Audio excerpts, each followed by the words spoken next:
convidamos a todos para o início efetivo dos nossos trabalhos, para que a gente possa nos acompanhe numa prece. Vamos fechar por alguns momentos os nossos olhos físicos, liberando a força do pensamento, do espírito,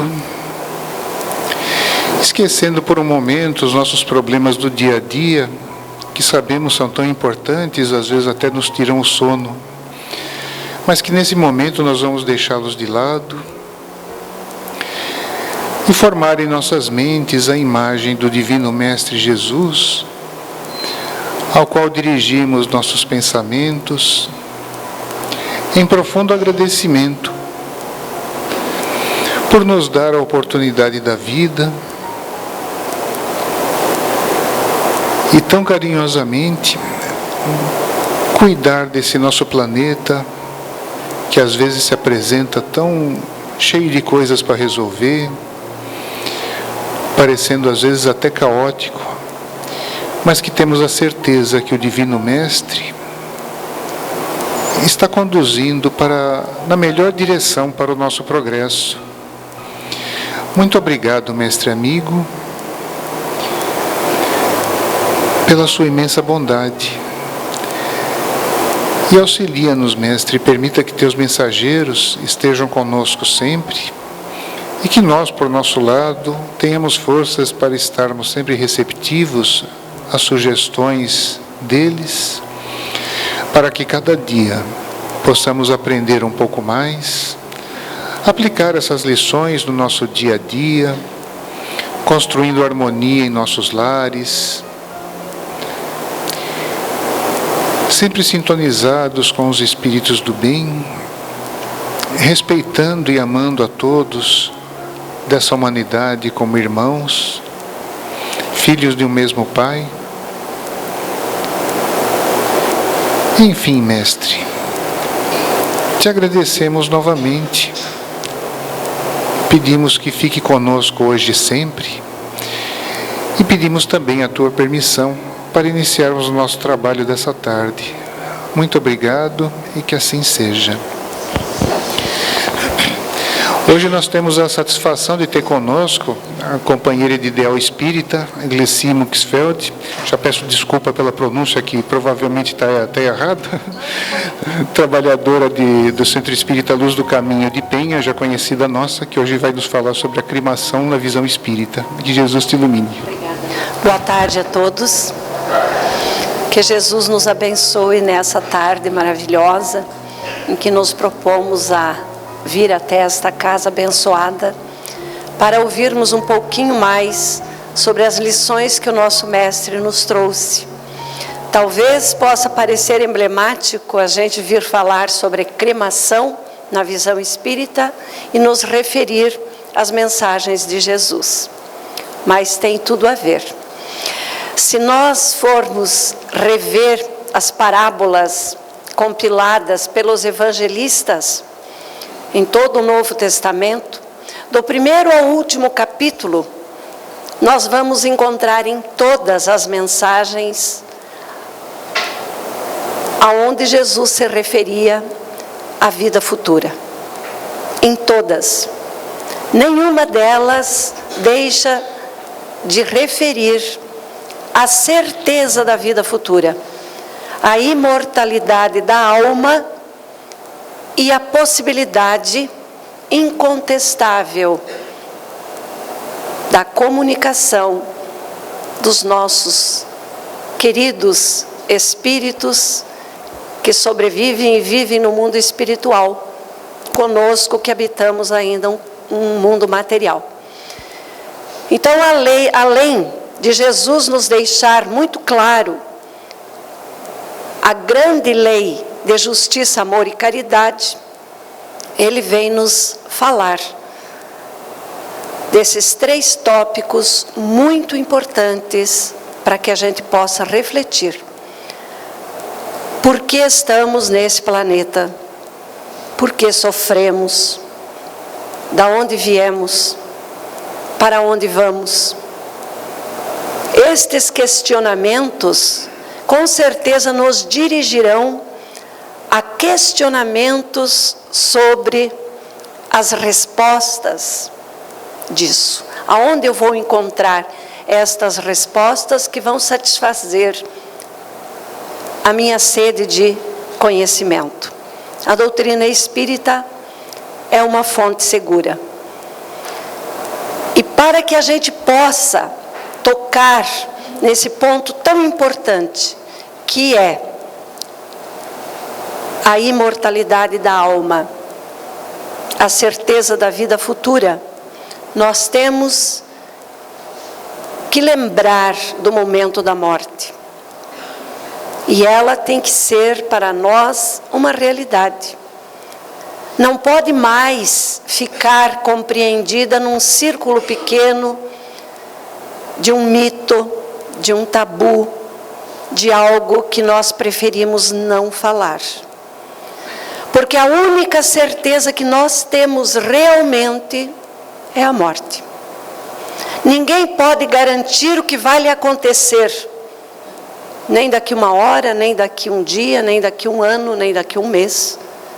Mas todos nós sabemos que uma hora nós iremos deixar esse corpo aqui na terra, para então adentrar o portal do mundo dos espíritos.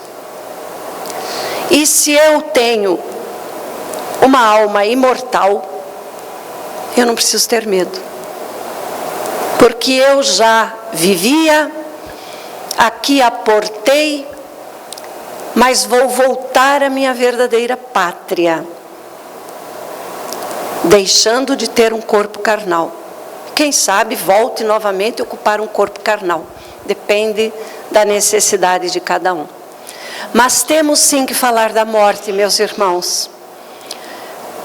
O Evangelho segundo o Espiritismo, no capítulo 23, o senhor Allan Kardec cita, neste capítulo, ele denomina como sendo estranha moral, porque tem algumas parábolas de Jesus que soam para nós muito estranhas, que muitas vezes não as compreendemos, e a doutrina espírita nos esclarece.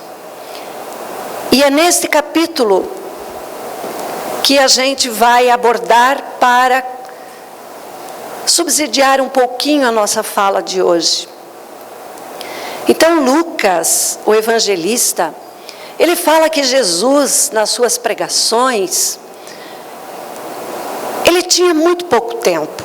Ele tinha 3 anos só para pregar.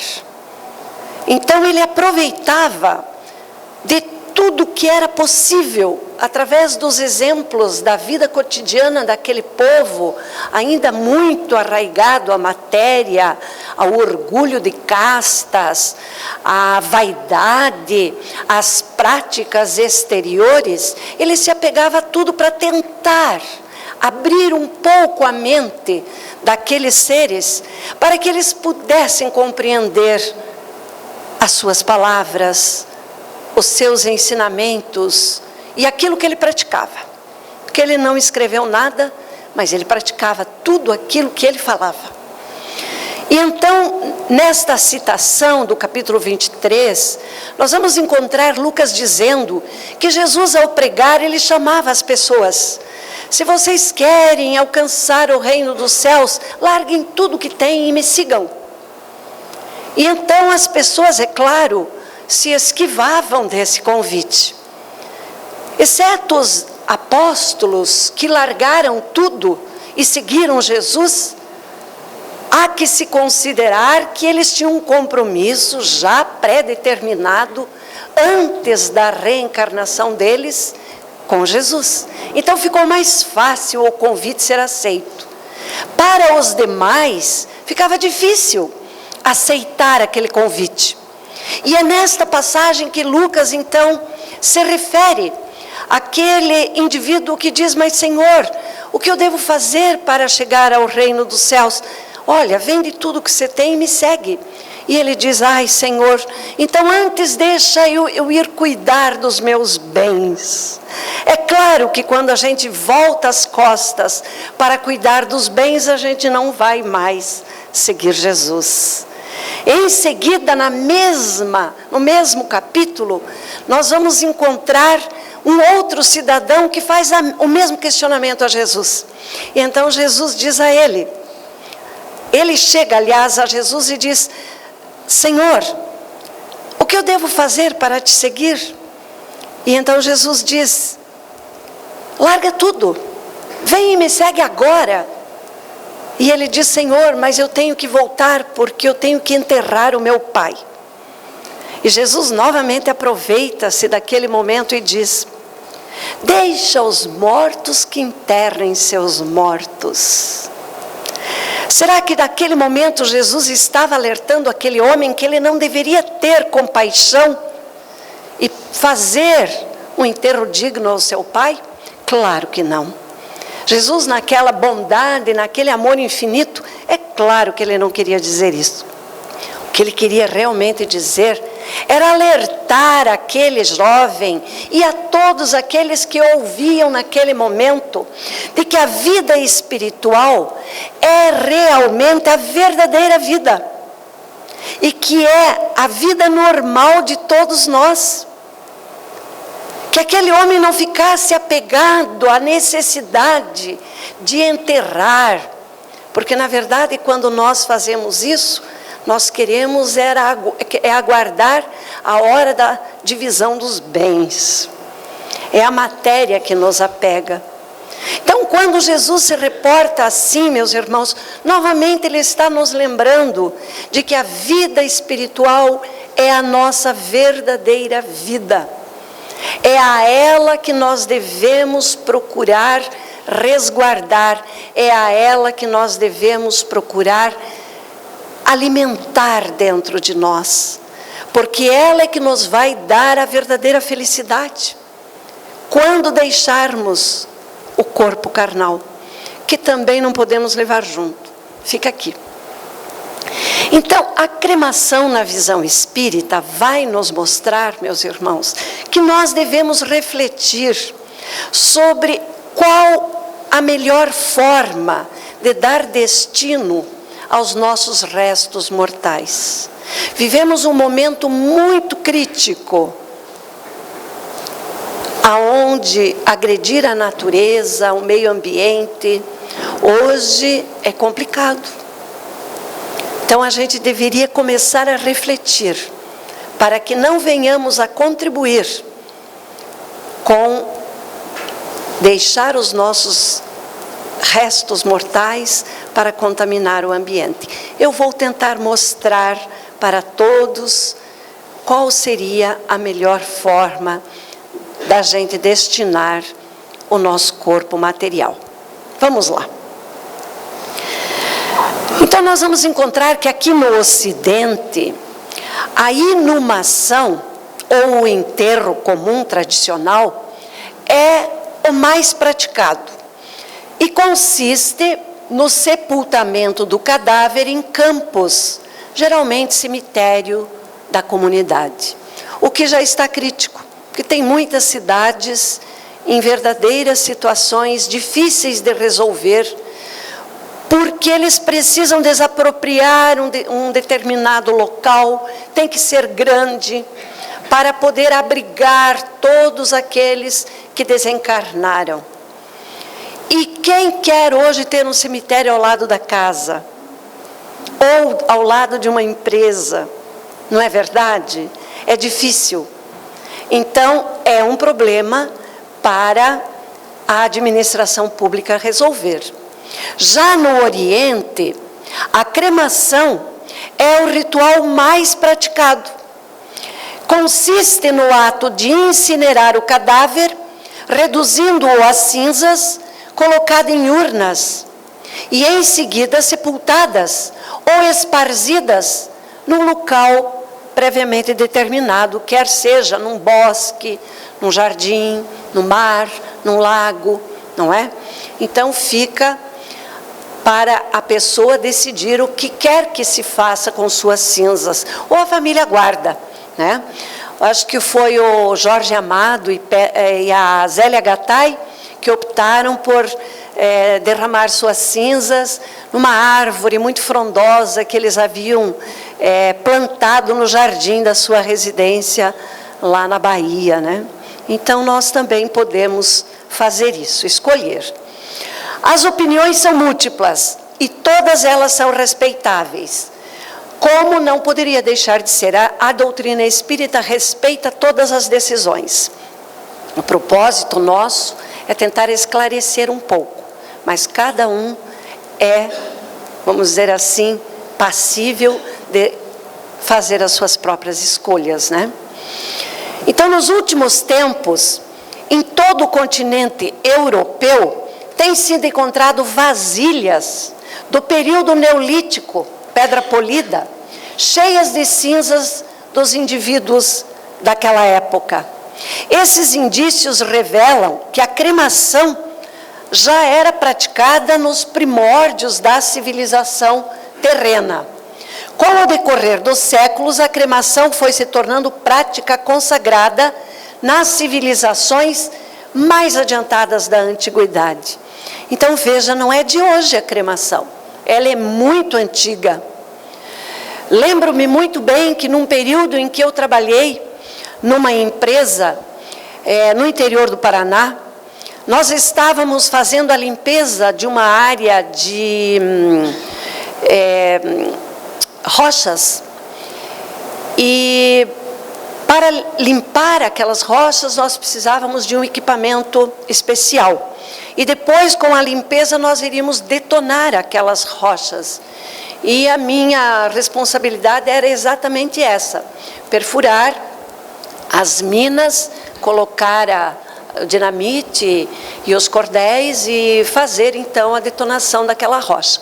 Então vistoriávamos a região e nos deparamos com uma máquina que bateu em algo que deveras nos chamou a atenção.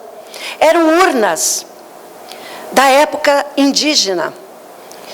Esta cidade é Guaíra, no interior do Paraná, e lá houve uma comunidade muito grande de indígenas. E então, olha o que nós nos deparamos. Eles, dentro daquelas urnas, que eram vasos trabalhados, entalhados no barro, havia corpos em posição fetal. Então, quando havia desencarnação, antes que esfriasse, eles colocavam em posição fetal e esculpiam com o barro aqueles vasos ao redor daqueles corpos. E depois enterravam. Quer dizer, eles já se preocupavam em não contaminar o meio ambiente. Então veja que aquela época, por mais selvagens que fossem aqueles povos, aqui no Brasil, eles já tinham esta preocupação com o meio ambiente. Então é muito mais comum do que a gente pode imaginar a prática de se preservar o meio ambiente. Estudiosos concluíram que com a eclosão da religiosidade, o fogo passou a ser utilizado em rituais religiosos e entre esses estava a incineração de cadáveres. Predominava, porém, a crença que ao queimar o cadáver, com eles eram queimados todos os defeitos daquela alma. Olha só, e ela se libertaria definitivamente do corpo, chegando ao céu purificada, e não retornaria à terra em forma de aparições para assustar os vivos. Era a crença deles, respeitável, né? Portanto, desde os mais remotos tempos, o ato de cremar cadáveres tem sido praticado por alguns povos como a melhor maneira de destino aos corpos físicos após consumada a morte. E este costume constituiu regra na Grécia primitiva e entre os romanos também. E nos dias de hoje é comum em diversas regiões do planeta, principalmente a Índia. A Índia é a que mais segue o hábito da cremação. A cremação lá na Índia se dá em ambiente aberto. O velório acontece enquanto o cadáver queima. Mas há um problema muito sério com essa incineração dos cadáveres. Porque a Índia está dividida em castas. E a casta mais inferior, que seriam os Dalits, Eles não têm dinheiro suficiente para comprar madeira para queimar seus afetos. Então eles compram a madeira que o dinheiro que eles têm no momento pode pagar. E então, quando se procede à incineração dos seus cadáveres, às vezes a madeira não é suficiente para queimar tudo. E então eles lançam aqueles corpos semi-queimados no rio Ganges, porque eles acreditam que ali haverá a consagração da purificação daqueles seres. É uma crença deles, mas com isso eles contaminam o Ganges e todo o meio ambiente. Se alguém visitar a Índia e for ao Ganges, vocês vão encontrar restos de ossos por toda a extensão do Ganges, o que é tétrico e com alto poder de contaminação, inclusive das águas do rio Ganges. Então, segundo alguns pesquisadores, o processo crematório através de fornos começou na Itália. Lá é que começaram, então, a criar sistemas mais adequados para a cremação. O processo atual de cremação, ele se dá mais ou menos desse jeito, quer dizer, mais ou menos não, exatamente desse jeito. Então, ele tem uma série de ritual a seguir. Começa com um cerimonial de despedida. Alguém aqui já assistiu? É assim, né? Primeiro vem um cerimonial de despedida, depois vem o adeus, depois vem a retirada de tudo que é metal. Então, se o desencarnado tem alguma peça de metal, é retirado. Prótese, ouro, tudo é retirado e devolvido à família. O caixão, inclusive, é retirado, as alças, tudo que contém metal é retirado. Depois vem o momento da cremação, ou não, vai depender do quarto passo, que seria colocar em câmara fria. Às vezes pode-se dar isso necessário quando a família espera por algum familiar que não se encontra, que mora mais longe e está por chegar. Ou ainda quando há uma proibição judicial, porque há alguns casos em que é por ordem judicial não se proceder à cremação imediatamente. Então, se a família preferir, deixa-se em câmara fria. Depois vem o momento da cremação, aonde se coloca, então, o caixão com os despojos num forno, e então se dá a cremação. O importante desta cremação é que não há fumaça e nem odor. A câmara primária é o local onde é feita a queima do corpo.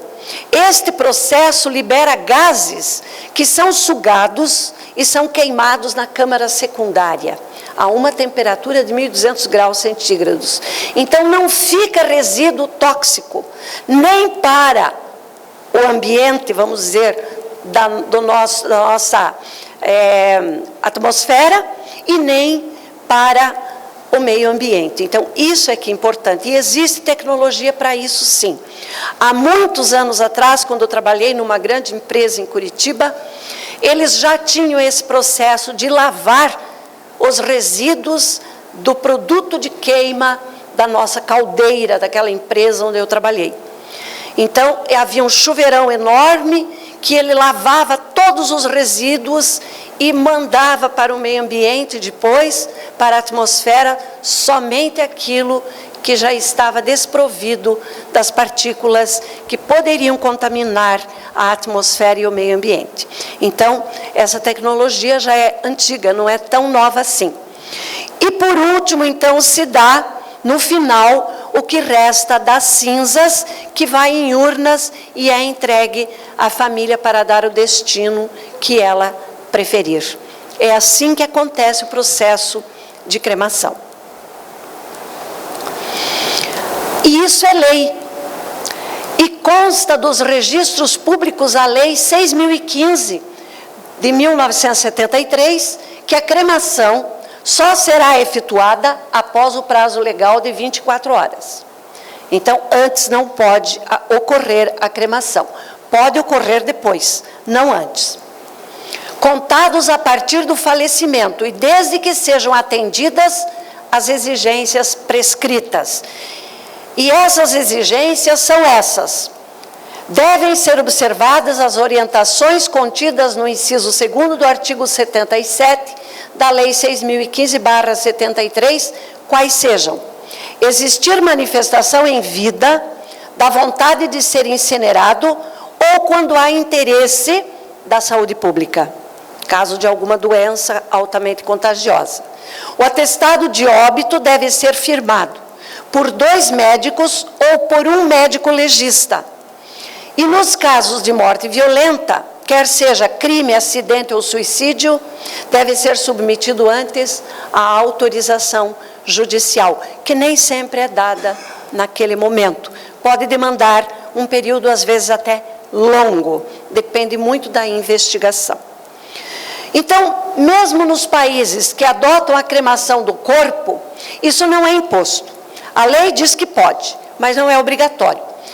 Cada pessoa escolhe, de acordo com a sua consciência, se ele quer, após a morte, ser sepultado ou se quer ser cremado. Isso é de cada um. Não há precisão de quando começou o processo de sepultamento de cadáveres.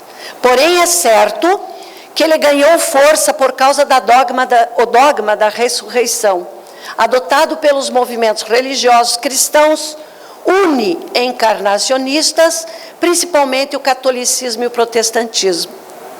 Então, com a teoria da ressurreição, eles passaram a preferir enterrar do que cremar.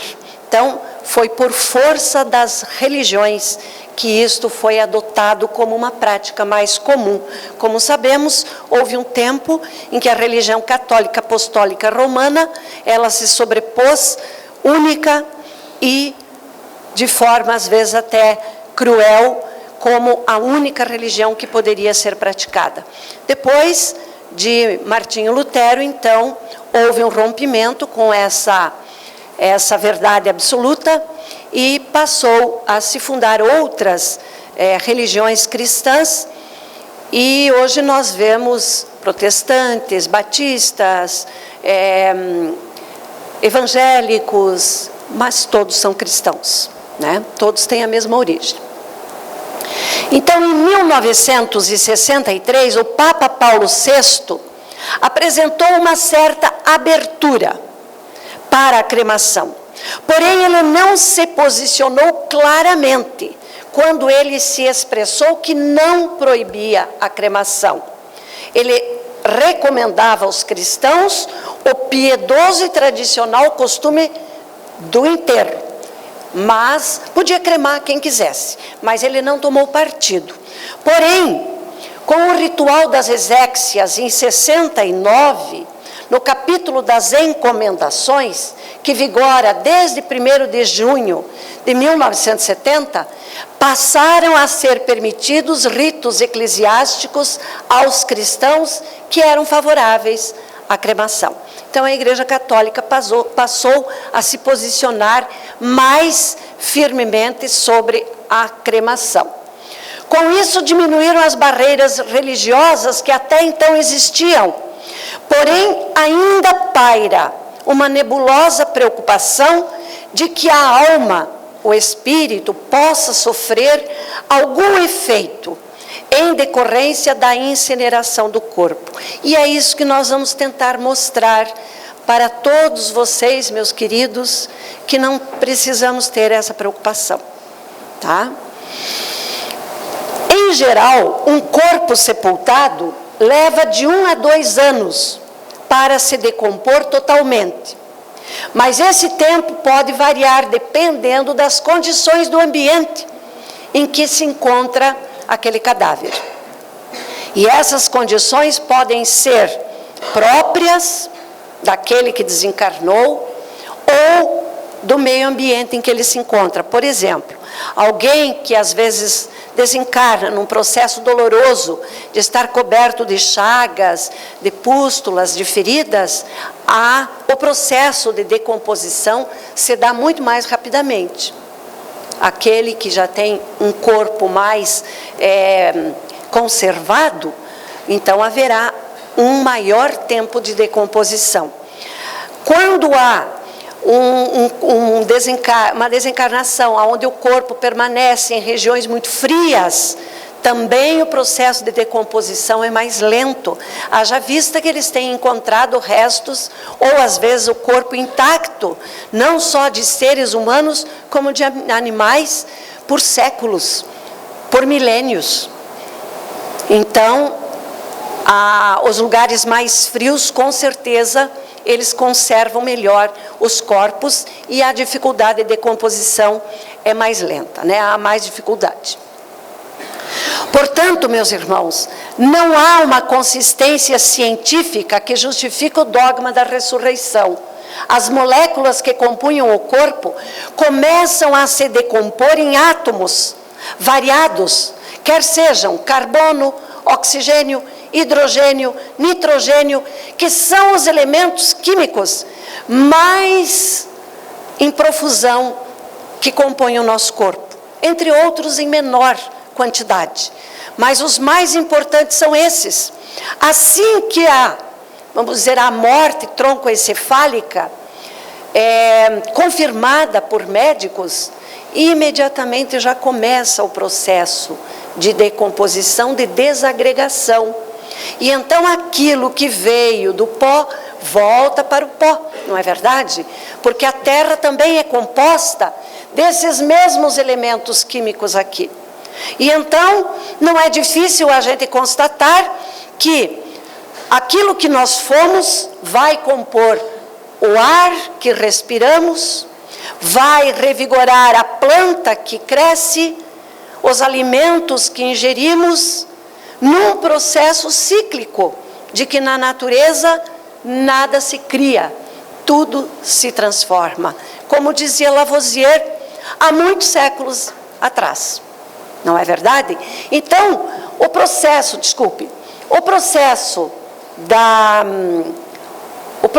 da ressurreição já ficou comprovado cientificamente que não existe. Então não tem por que mais nós querermos somente partir para o enterro e nos recusarmos à cremação, porque a ressurreição não existe. Não existe a mínima possibilidade de que aqueles elementos que voltaram para a terra possam se juntar novamente e então ressurgir do nada. No dia do juízo final, né? Essa é a promessa. Então vamos ver um pouquinho o que diz a Organização Mundial de Saúde. A vida média dos seres humanos varia entre 70 e 90 anos. A expectativa de vida até 2050, numa projeção já, vamos dizer assim, um pouco antiga, é que ao ano 2050 nós teríamos uma expectativa de vida de 81,3 anos.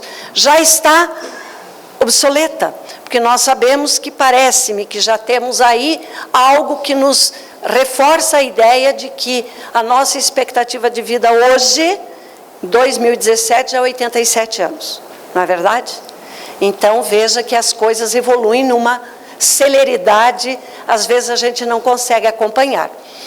Portanto, meus irmãos, disso pode-se deduzir que no globo terrestre, a cada 90 anos, morrem ou desencarnam todos os seus habitantes. Não temos dúvida disso, né? A cada 90 anos se renova toda a humanidade. Isso é importante. Assim, bilhões e bilhões de corpos vão ser sepultados no solo e vão produzir necrochorume, que é o líquido dos cadáveres. E uma coisa interessante, a maioria dos cemitérios ficam aonde? Em lugares altos, não é verdade? Observem as cidades, todas têm o seu cemitério em lugar alto. Portanto, os sanitaristas têm alertado sobre o risco do necrochorume contaminar os lençóis de água e disseminar várias doenças.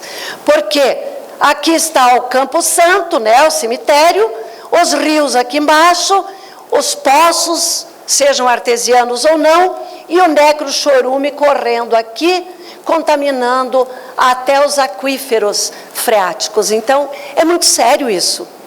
Nós temos que começar a refletir sobre esta situação. Isso é preocupante. Os sanitaristas já têm advertido a toda a administração pública sobre este grave problema. Quem sabe que quantas doenças que pegam de surpresa até estes próprios sanitaristas, não sejam já doenças oriundas desta contaminação dos nossos lençóis freáticos. Temos que começar a pensar. Para os ambientalistas, dentre os rituais pós-morte, a cremação é o modo mais ecológico de retornar ao pó. E feita de maneira correta, a queima dos corpos libera apenas água e gás carbônico em pequenas quantidades, já que os resíduos tóxicos ficam retidos em filtros de ar. Além disso, a cremação dispensa armazenamento de resíduos e não ocupa terrenos. Então, isso é uma informação importante. Olha aqui, meus irmãos, uma pessoa com 70 quilos de massa se transforma de 1 a 2 quilos de cinzas, enquanto sobre a terra a decomposição pode durar até 2 anos e deixa cerca de 13 quilos de ossos para a posteridade. Então, isso é preocupante. Não é verdade? Será que teremos em breve tempo, lugar para todos esses corpos? Então, refletindo, sepultar ou cremar? Vamos ver a visão materialista e a visão espiritualista da situação.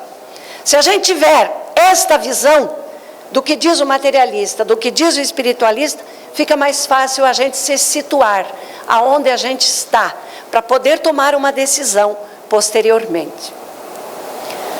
A visão do materialista é esta: para o materialista, morreu, acabou. Não tem nenhuma preocupação se o corpo físico vai ser sepultado ou cremado. Nascer, morrer, berço, túmulo, começo, fim.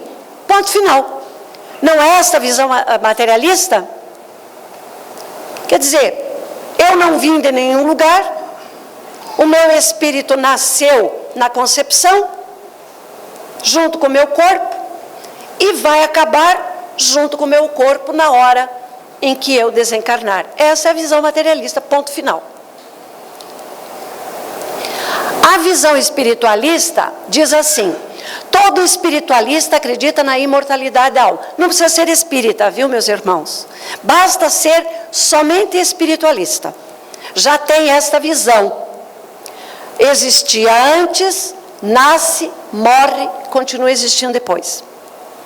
E eu quero afirmar aqui, sem medo de errar, que todas as religiões cristãs são espiritualistas.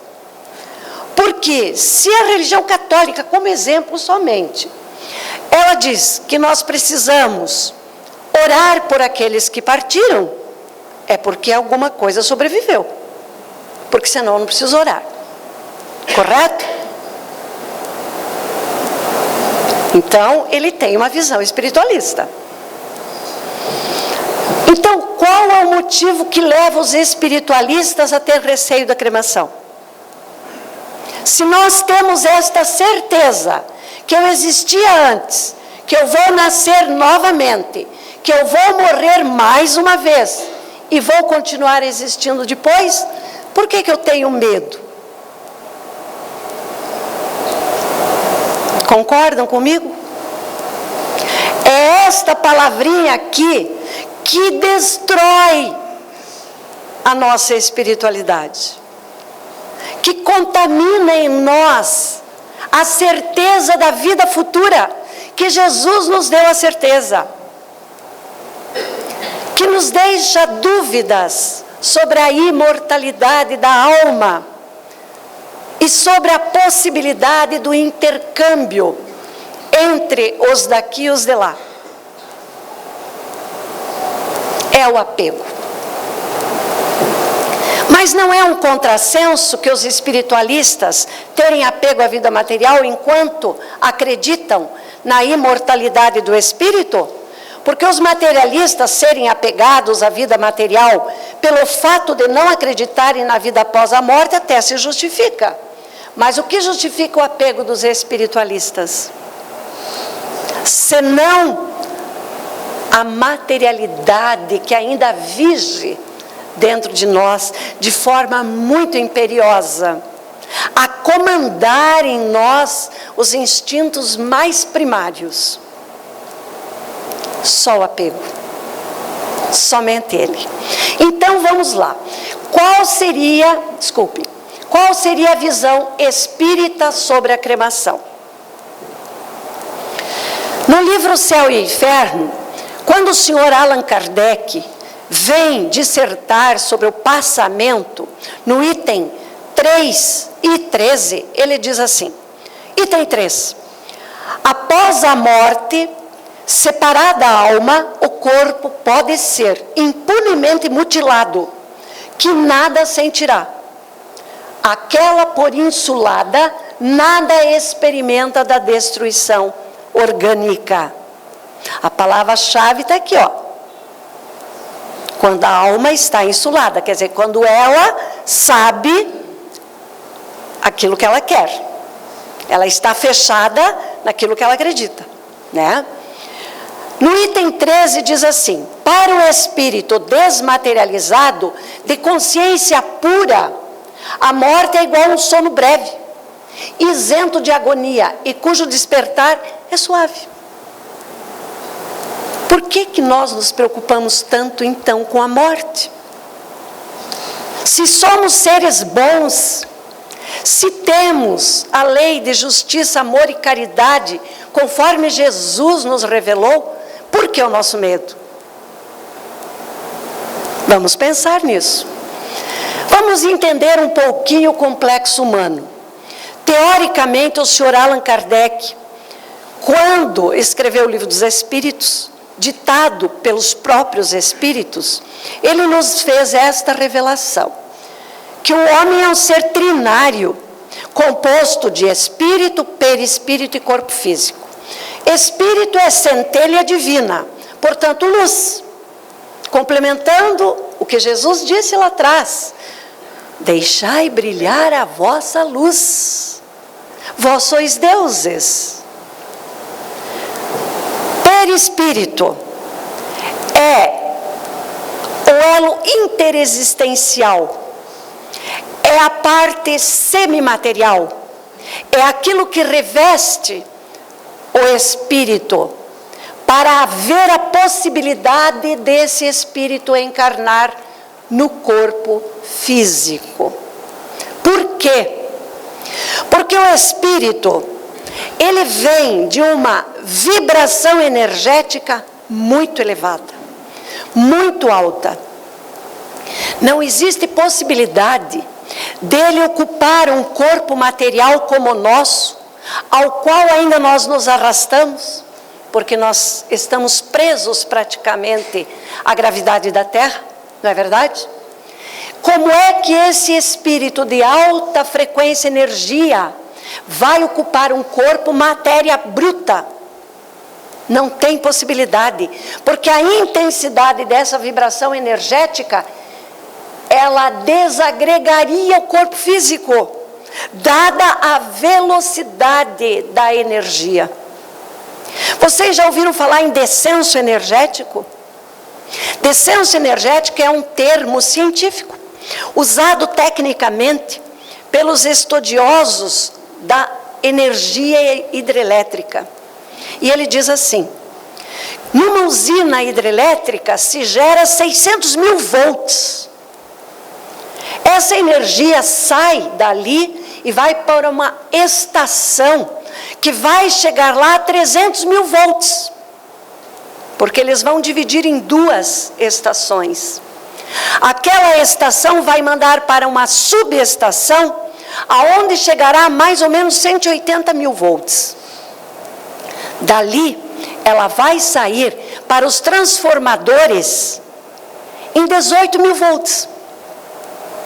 E chega à nossa casa a 220 ou 110. Se não houvesse esse descenso energético, quando chegasse 600.000 volts na nossa casa, explodiria tudo. E é isso que acontece com o espírito. Ele precisa desse descenso energético. Então, o perispírito, sendo semimaterial, quer dizer retirado da parte mais quintessenciada do fluido cósmico universal e dos elementos do planeta aonde o espírito vai encarnar, então ele é semimaterial, para dar a possibilidade desse espírito ocupar este corpo matéria bruta. Já ouviram falar da caixa de brita? Já, né? Todo mundo aqui assiste corrida de automóvel. Para que serve a caixa de brita? Para que o veículo reduza a velocidade sem causar acidente. É isso que acontece com o nosso perispírito, é a nossa caixa de brita. Então veja a importância desse corpo semimaterial para que possamos atuar espírito, energia, num corpo matéria bruta, que só o corpo não tem vida. É o espírito que dá essa vida. Kardec colocou didaticamente daquela forma, um ser trinário. Porém, complementando-se a doutrina espírita que o próprio senhor Allan Kardec coloca em suas obras, de que a doutrina espírita não está pronta, e que ela viria a ser complementada em tempo futuro, quando a humanidade já estivesse pronta para receber novas informações, é o que vem acontecendo após o advento do Consolador prometido. E temos vários estudiosos e autores, estão aqui citados: Ernesto Bozano, Hermínio de Miranda, Jorge Andréa, Hernani Guimarães, que foi o maior cientista que a doutrina espírita teve, morto em 2003, Francisco Cândido Xavier, em toda a sua obra fantástica, relatada pelo André Luiz, eles vêm complementar toda a codificação que os espíritos nos revelaram. Então, o complexo humano não é mais só aquilo. Ele é algo mais.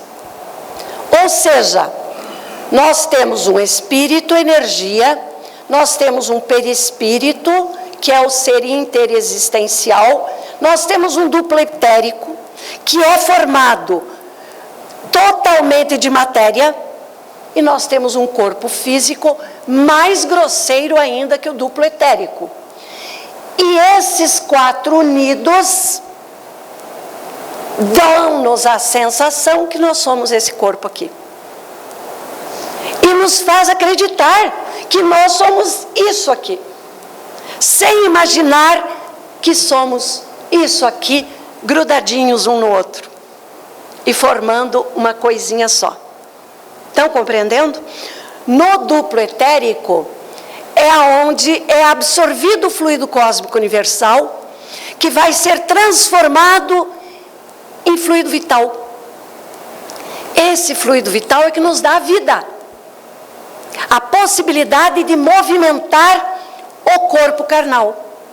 E também o duplo etérico produz ectoplasma, que é usado para os processos de cura. Aqui tenho certeza que com o apoio da espiritualidade maior se processam verdadeiras cirurgias, enquanto aqui estamos, usando ectoplasma de todos nós, sem nós sabermos, porque é doado à nossa revelia e utilizado para processos de tratamento, de cura e de cirurgias espirituais, que ocorrem em todas as palestras públicas. Se tivéssemos olhos de ver, ficaríamos maravilhados. Então, no Livro dos Espíritos, na questão 155, Kardec pergunta assim: como se opera a separação da alma e do corpo? Rompidos os laços que a retinha a alma se desprende. Pronto. Rompeu, se desprendeu. Questão 155A. A separação se dá instantaneamente ou por uma brusca transição? Responderam os espíritos: a alma se desprende gradualmente. Então não é repentinamente. No livro Obreiros da Vida Eterna, no capítulo 13, nós temos a história de um companheiro libertado, aonde André Luiz cita isso. Há 3 regiões orgânicas fundamentais que demandam extremo cuidado no serviço de liberação da alma. O centro vegetativo, ligado ao ventre, como sede das manifestações fisiológicas. O centro emocional, que é a zona dos sentimentos, dos desejos, e está situado no tórax. E o centro mental, mais importante por excelência, ele está situado no cérebro. Então, quando há o processo da desencarnação, começa pelo centro vegetativo, pela parte mais baixa, nos membros inferiores. Tanto que quando a gente se aproxima de alguém que está nos últimos momentos, nós vamos perceber um resfriamento dos membros inferiores. Não é verdade? E depois se dá no centro emocional, nesta região. E por último, rompe-se o centro mental. Quer dizer, quando há o corte do cordão de prata. E para quem não acredita no cordão de prata, peguem o Velho Testamento e leiam Eclesiastes. O último capítulo de Eclesiastes fala do cordão de prata, desta forma como eu estou falando agora. Quando se romper o cordão de prata, o espírito volta para Deus que o fez, e o corpo volta para a terra. Ponto final. Está claro em Eclesiastes. Então o Velho Testamento já se referia a este cordão de prata que temos aqui, que a doutrina espírita nos explica muito bem. Então vamos entender um pouquinho. O tempo está urgindo, né? Vamos passar rápido. Primeiro se desfazem os laços vegetativos, depois o emocional e depois o mental. Eu quero que os senhores olhem nesta ilustração para vocês compreenderem. Aqui está o perispírito, aqui está o duplo etérico, lá o espírito. E aqui o corpo físico. Então vamos ver como isso acontece, a ilustração vai mostrar. Observem daqui para cima.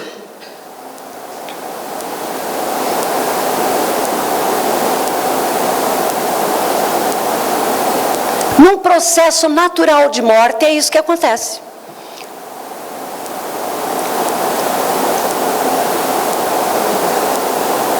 Ficou claro?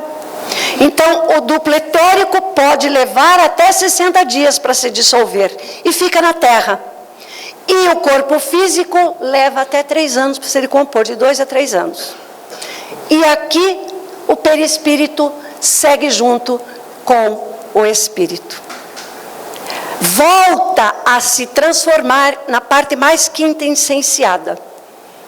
E segue com o espírito e vai se purificando até se tornar quase que uma coisa só com o espírito, mas não deixa de existir nunca. Então, na questão 154, Kardec pergunta: é dolorosa a separação da alma e do corpo? E a resposta dos espíritos: não. O corpo quase sempre sofre muito mais durante a vida do que no momento da morte. Então, pessoas de bem e que são desapegadas da matéria, o desligamento dos laços fluídicos entre o duplo etérico e o corpo físico, e entre o duplo etérico e o perispírito, é imediato a morte física. Estão compreendendo? A pessoa não sente dor, não sente sofrimento e também não passa pelo estado de perturbação, como a gente pensa. Se ela é uma pessoa do bem e se ela é desapegada à matéria. Então vamos ver a ilustração, como é que ficaria?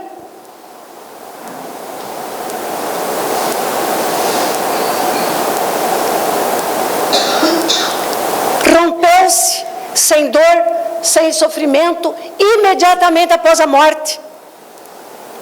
Ora, se o perispírito segue com o espírito, e é só isso aqui que ficou, estão cortados todos os laços, por que eu vou me preocupar com a incineração? Estão compreendendo? Isso é científico, meus irmãos, para a gente refletir. Agora, tem um porém, né? Se a tendência ao mal predomina, e se eu sou muito apegada à matéria, o desligamento desses laços, do centro vegetativo, do emocional e do mental, entre o duplo etérico, o perispírito, permanecem ligados por dias ou por meses. A pessoa experimenta sofrimento e também passa por um estado de perturbação devido à permanência da ligação entre o perispírito e o duplo etérico. Então, aquilo que desapega é verdadeiro. Sem querer fazer propaganda e já fazendo. Mas é bem isso mesmo. Vamos lá, meus irmãos, vamos agilizar um pouco esse processo. Então, olha lá. Permanece ligado. Estão vendo? Quando eu sou uma pessoa do mal e apegada demais à matéria. Essa união entre o duplo etérico e o perispírito impede os recém-desencarnados de ascender ao plano espiritual. E, ao mesmo tempo, devido à perda de ligação com o corpo físico, estão impedidos de agir no mundo material. Quer dizer, nem lá e nem cá. Sofrem. Mas isso não se dá só quando vai incinerar. Isso se dá também quando é enterrado. O sofrimento é igual. Não é só porque eu optei pela cremação que vai sofrer. Estão compreendendo? O que ocorre com suicidas, assassinos e almas pervertidas? O desligamento desses laços entre o perispírito, o duplo etérico, o corpo físico, permanece ligado por meses ou por anos. Mas aí até a lei não permite que seja feito a cremação. A pessoa experimenta muito sofrimento, fica presa em seu corpo físico, vivenciando todo o processo de decomposição e também passa por estado de perturbação bastante acentuado. Então veja a gravidade do suicídio, meus irmãos queridos. Aquele espírito vai ficar ligado. Eu vou fazer a demonstração do que acontece. Vejam a ilustração na tela. Olha, desliga aqui. Desliga aqui. E lá fica ligado. Então, olha o sofrimento de um ser que opta pelo suicídio. Olha o sofrimento de um ser que muitas vezes pervertido desencarna num processo doloroso de assassinato, de homicídio. Para a gente pensar. Mortes violentas por acidente. Na morte violenta, de imediato rompe os laços fluídicos do centro vegetativo emocional entre o corpo físico e o duplo etérico. Em seguida, chegam os socorristas para fazer o desligamento conforme o merecimento de cada um. Então, quando há um processo de mortes violentas, um assassinato, onde uma bala perdida, ou algo que a pessoa não merecia, naquele momento pelo menos, né? Porque a bala nunca é perdida, a morte trágica sempre é devida, né? Ela não acontece sem o cidadão merecer, então temos que ter essa consciência, né? Mas André Luiz nos relata, através de Chico Xavier, no livro Missionários da Luz, que existe uma equipe adredemente preparada para socorrer aquele cidadão, aquela cidadã, onde então eles cortam os laços e aquele ser é levado a outros planos, às zonas de retificação ou até as colônias espirituais. Então, se temos merecimento, não precisamos nos preocupar. Olha aí o que acontece na ilustração aqui. Ocorre esse rompimento, o resto fica ligado, porém vem a equipe, corta aqui, sem dor e sem sofrimento. Mas tem que ter merecimento. Por isso Jesus disse, a cada um segundo as próprias obras. Portanto, meus irmãos queridos, o receio dos espiritualistas de permanecerem ligados ao corpo depois da desencarnação, e por isso sofrer efeito da cremação, no perispírito não se justifica. Não temos mais justificativa. Em 71, Chico Xavier, no Pinga Fogo, já disse que havia uma recomendação de Emmanuel, e isso está confirmado no livro Consolador, de que deveria se esperar 72 horas. Mas Chico era muito bondoso, Chico era um ser muito bonzinho, Chico temia falar algo que agravasse alguém. Então ele era muito solidário ao nosso apego, às nossas, vamos dizer assim, às nossas materialidades. E então ele recomenda 72 horas. Tanto inumação como cremação são formas de dar destino ao cadáver e dois processos que destroem o corpo. Para se optar pela cremação, é necessário estar desapegado. E querer, quer dizer, e ser um ser bom, né? Senão, mesmo que ele tenha um pouco de apego, ele é socorrido do mesmo jeito. Richard Simonetti também nos dá aqui uma advertência no livro Quem Tem Medo da Morte. Não há reflexo traumatizante ou inibidor no corpo espiritual, em decorrência à mutilação do corpo físico. E no livro, na Revista Internacional do Espiritismo, ele diz, nosso perispírito, o corpo espiritual, é afetado pelo que fazemos e não por aquilo que faz do nosso corpo. Diante disso, é importante reconhecer que muito mais importante que semelhantes cuidados seria cada um de nós cultivar uma existência equilibrada, marcada pelo esforço da autorrenovação, da prática do bem, a fim de que em qualquer circunstância que ocorra a nossa morte, libertemo-nos prontamente, sem traumas, sem preocupação com o destino que vão dar ao nosso corpo. É um pouquinho só de esforço de cada um, meus queridos. Vamos fazer a nossa parte. Vamos preservar o nosso meio ambiente. Vamos optar por aquilo que a nossa consciência melhor nos dirigir. Mas vamos refletir sobre aquilo que vimos hoje. Este é o convite. Eu agradeço a atenção de todos, que nesse momento Jesus os abrace e lhes proporcione uma profunda paz. E muito bem. Muito Nós agradecemos bastante a Gleci com essas informações e no final da palestra ela fechou com chave de ouro, né, dizendo que a gente tem que trabalhar durante a vida, né, porque se a gente trabalhar errado durante a vida, qualquer que seja o gênero de morte, a gente vai sofrer. E se a gente trabalhar direitinho, pode cremar, pode quebrar em pedacinho, que não vai acontecer nada, nós vamos estar liberados. Então vamos aproveitar essas palavras sábias e vamos trabalhar para que a gente possa ficar tranquilo sempre, qualquer que seja o que tiver previsto para o nosso desencarne. Mais uma vez agradecemos a Gleci.